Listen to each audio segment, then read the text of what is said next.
Chiamazzi notturni, l'inefficacia della videosorveglianza sono gli argomenti dell'interpellanza che la Lega Nord porterà in Consiglio Comunale a Bassano. Vediamo.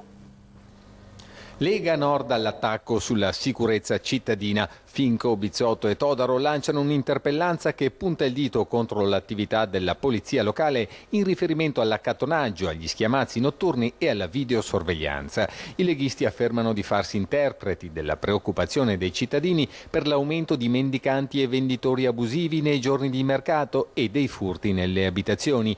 Criticano l'assenza di pattugliamenti notturni e l'inefficacia della rete di videosorveglianza che a loro dire non funziona e ha rappresentato solo uno spreco di denaro pubblico. Di tutto questo chiedono spiegazioni all'amministrazione comunale partendo da un rilievo di diritto. Secondo i consiglieri della Lega, il corpo di polizia locale non è stato dotato dell'autonomia dalle altre strutture organizzative del comune, come invece ha stabilito una sentenza del Consiglio di Stato.